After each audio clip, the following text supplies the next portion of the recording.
Hey everyone, David C. Anderson here coming at you from the Knife Center. Today we got a bunch of cool stuff to show you from Reate. We've just put it on sale, so don't miss out on these deals. Let's take a look.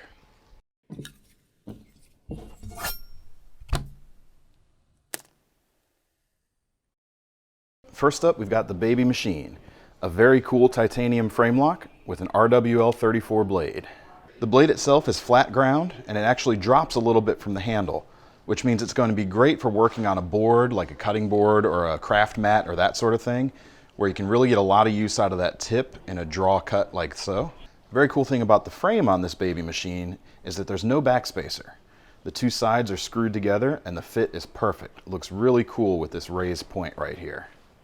You've also got some really nice dimpled machining on the front and the back, and it's just a very sleek overall knife. Very nice lines, very smooth, graceful package. The bearings on this knife are ceramic, which means that even though it's not a flipper, the action is very smooth. Next up, we've got another cool knife, also in that RWL 34 steel, and this is the Starboy. The blade on this knife is a flipper, and it features a really cool faux hand-rubbed finish with these horizontal scratch marks on here. It looks really good. The clip point blade orients really well in the hand, and this knife also features no backspacer. So it mimics the look of an integral frame knife, but without the complication of actually milling it out from a single piece. You also get a hidden lanyard hole in this design, as well as a cool split tail. Completing the package, we've got a sculpted pocket clip. And like a lot of these Reates, there's a nice little bit of cutout right here on the lock bar release. Makes it very easy to disengage. Further showing off Reate's manufacturing capabilities, we have the Mini Horizon D. This flipper features a Damas steel blade and 3D machined titanium handles. This particular one has a bronze finish, but we do have a couple different options available. Like all these Reates, we have a ceramic-based pivot, which means the action is super smooth. And you really get a lot of value with this knife. There's a lot of cool things going on here that usually cost a lot more than we're going to be able to sell them to you for. Next up, we've got one of my favorites in this batch, and it's the K4 flipper. The frame here is anodized blue and then tumbled, so you get a nice stone-washed finish on that blue anodization. And we actually have some Damas steel inlays here that look really good and are really accented by those machined and silver anodized grooves there. Got a matching backspacer, as well as a machined pocket clip. The blade on this knife is M390, drop point with compound grinds. We've got a hollow ground main section here, flat ground tip, and a long swedge. It looks really great and it's going to perform really well also. Integrated in the backspacer in this knife is a really cool lanyard hole. It's not quite hidden, but it does kind of flow through the frame and through the backspacer. Looks pretty neat. We've also got another Damas steel accent here on the pivot. Really picks up those really nice inlays. And we've got a couple of ball bearings actually embedded in the frame here. Looks really neat, adds a little bit of extra touch of class. Next up, we've got the K2 flipper with a similar stone-washed blue anodized color. And it's also got some very fine milling going on running this way. You can't really feel it in your hand, but you can see it and it looks really good. You've also got some really cool diamond-shaped patterns here that are shown here in a brass color. And it kind of mimics the look of a traditional Japanese katana, which is appropriate because this one has actually a tanto blade. It's S35 VN steel with a really nice looking hollow grind along the bulk of the length here. The flat ground section on the tip provides a great accent, looks really good.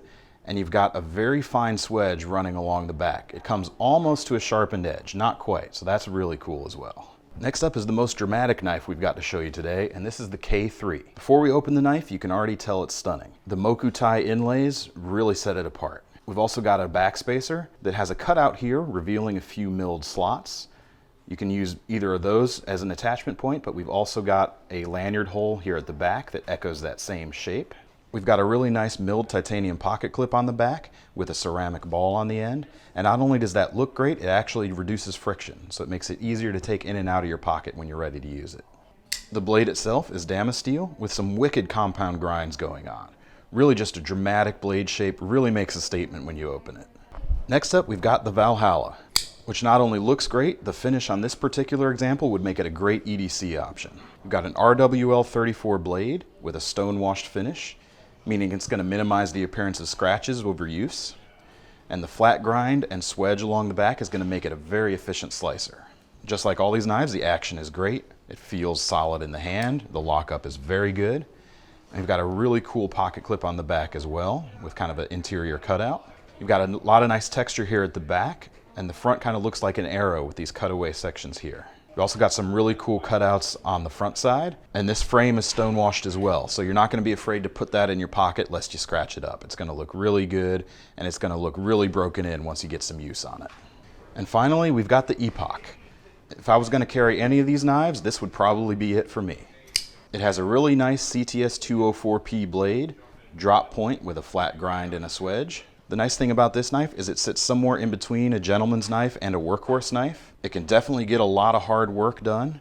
You've got a nice strong titanium frame and that excellent blade steel, but we've got a really cool raised Mokutai inlay here. It kind of sets it off just a little bit more than your average knife.